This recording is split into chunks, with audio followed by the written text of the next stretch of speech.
Good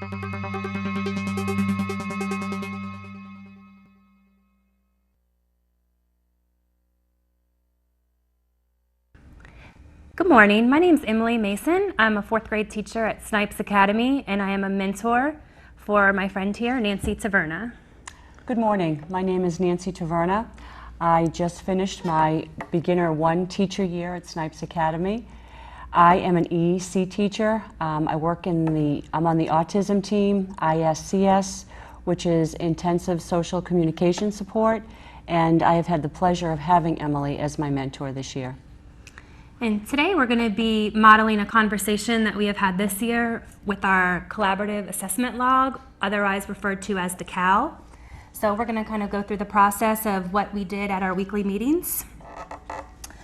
All right, Nancy. Last week when we met, we went over the formative feedback cycle, and I have it up on my iPad here. I know on the video we might not be able to see, but we went through and you chose a domain of something that you'd like to work on professionally as a teacher during your first year.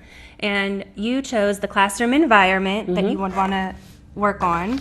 And under that, there is the managing classroom procedures. And standard 2B is establishing a culture for learning. And what we did is I gave you a framework here, and you rated yourself and reflected on your teaching practices as where you are now currently in your teaching. And you highlighted the areas of what you felt you did best currently. And so what we're going to do now is we're going to take this and my little handy ruler, and we're going to kind of put it on here on a scale of 0 to 10 and see where you are right now. And most of your highlighted information, comes kind of in a 7.5 range. And our goal towards the end of the year would be to have you obviously at a 10 be a distinguished educator at our school. And that is my job as my mentor to help you get there. So right now, I'm going to kind of also go over an overview of the CAL, and I know it's going to be on the screen so everyone can see. The CAL is basically a graphic organizer. It kind of goes step by step. There's 4 boxes, and we work through each box during our weekly meetings. And so we kind of fill out some paperwork at the top with our teacher, our school, our date, our grade level, our mentor. We check what we're working on. So today we're going to be working on the modeling strategies. We're going to do some problem solving and reflecting, and we're going to be setting some goals.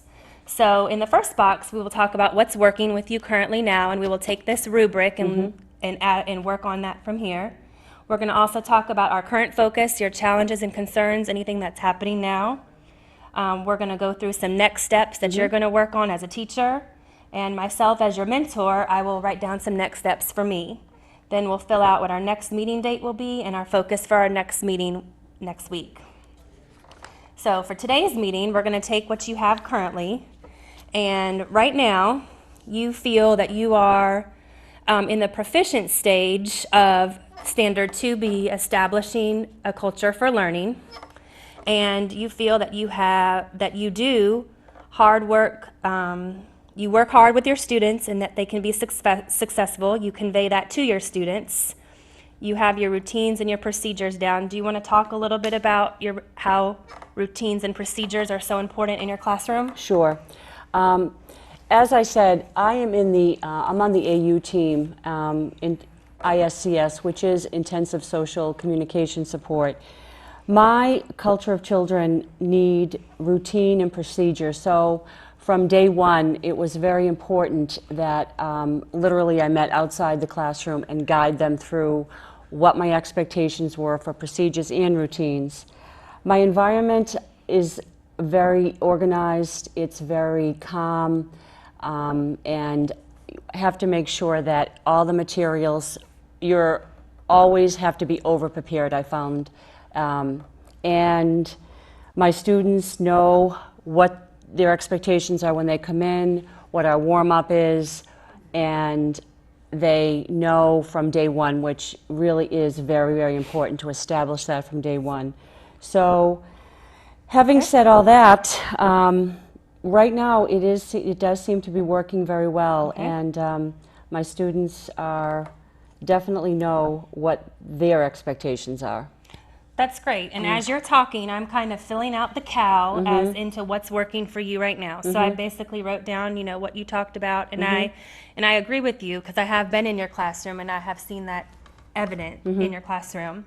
And so now let's move over here to our current focus, what it's going to be for this week and moving forward. Any challenges or concerns you have going on in your classroom. I know down here in the critical attributes section, it says that teacher conveys an expectation of high levels of student effort, and I have seen you praise your students in your classroom, and I know last week when I did an observation with you, I was using the selective scripting tool, and you saw me writing everything that you said, and talk a little bit about that because I know we had a conversation in the hallway when we did a touch base Right. about the praise that you give your children. And although praise is very, very important, what I found and what I took from when you and I met is that I do give a tremendous amount of praise, which is fantastic. However, I noticed I do it less. I should be more mindful of when I give it. In other words, I should kind of give the students some wait time. And as the year goes on, they have to know that they are expected to do certain tasks, and the wait time has to increase in order to get what they're totally, capable of. So that helped tremendously, having you come in and script me, and I could see myself and hear myself and read through it. So that was a very helpful tool. Yes, and the selective scripting tool, going back to that, that is something that will help you reflect on your teaching practices and the things that you are saying to your students. So that's a good thing that you're being mindful of your words that you're using. All right, now let's go down into this next box down here. The teacher's next steps. So going forward for this week, I have an article that I'm going to share with you that I want you to read. It's actually in the book, Tools for Teaching by Fred Jones.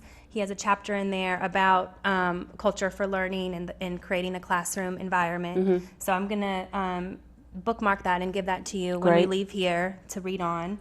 And then as far as the strategy goes for, giving wait time and making sure that your students, they're receiving your praise, but giving them some wait time to let them reflect on their practices. I also noticed this with one of your students down here when you were when they acknowledged that they were doing something correct, showing that off to the other students, letting the other students Acknowledge that. letting them see their work, showcasing their works. Exactly. So I was thinking you could do something like almost like a gallery walk or a showcase, and the students could show off their work maybe towards the end of the week, and then they could give each other praise and they could share that with each other. So that's something that you could maybe work on for the next week. And I know that you were talking about your students and the social skills, communicating with each other. Absolutely. That's a big thing that you're also working on. So that would also help in that area. Absolutely. That is an excellent suggestion because it's built in. Communication and conversation is built in right to my curriculum with the autism population, to acknowledge it and spotlight the student, like you said, at the end of the week, and bring them back to where they were and where they have come to at the end of the week. That's a great tool. That's a great suggestion, Emily. And then as far as the last box here in the CAL, like I said, there's 4 boxes. It's a very simple and very user-friendly form to fill out. As your mentor, my next steps, I'm going to come in again and do an observation, and I'm going to check with that one student that you told me that you were having not some difficulty with, but the one student that you sometimes would give praise to, but he wasn't necessarily attaining or reacting to that. So I'm going to come in and kind of see when you're working with that student and see if I can offer any suggestions for the next time. So I'll see you in your classroom in a couple days and we'll go from there. Excellent. And then we'll meet next week And how about we focus on some lesson planning maybe and Sure. look at some of your lesson plans. Okay. And we'll go from there, and then we'll follow up on this conversation next week. Fantastic. Sounds like a plan. And I know we always end our meetings when we're talking. We've got our paperwork filled out because that's what we need to do. But we always talk about I call it glows or grows, or our highs and lows of the day. So I'll go first. I'll share a high and a low of my day. A low of my day, which I know you'll probably say the same thing, is time. Time is always a factor, and as teachers, we can never get enough time in our day to finish anything. So I'm just, I've been teaching for a while, and I'm still learning to manage my time. So that's a low of my day, just trying to fit everything in, fitting all the agree. paperwork and stuff in. And then a high of my day is I had a student bring me a letter this morning. He's a sibling of a student in my class, and he's a first grader, and I teach fourth grade. And he wrote me a sweet, sweet letter, and he had all his capital letters and all his punctuation spots. So I gave him a Shining Star card and told his teacher also what a great job he had done. So that was awesome and brought a smile to my face. That's fantastic. What about you? I agree with you totally, and this is something I always struggle with. In fact, hopefully, I know you will be able to offer suggestions on time management, setting a small timer. I have an online timer Oh, that's cool. that I use for my lesson when I have the students engaged. I do have an online timer that I use To keep you on to track. keep me on track, but I'm going to have to start using a little small timer because I never can get everything in, and transitions are so important Oh, yeah. to end on time, to transition into the Right. next lesson. So that was a low this week. One of my highs was I just see growth every week with my students. That's Growth awesome. with engagement time, having them engaged for a certain amount of time, and looking at the assessment on Friday, and they have grown. So, That's and great. the chemistry is great. So, Good. it's a good feeling. Well, I think you're doing a really great job, and I just, if you need me for anything, even before our next meeting, you can always call me, text me, I know email that. me, come see me. Your door is always open. Yeah, I've my always door's felt always that. open. Absolutely. All right.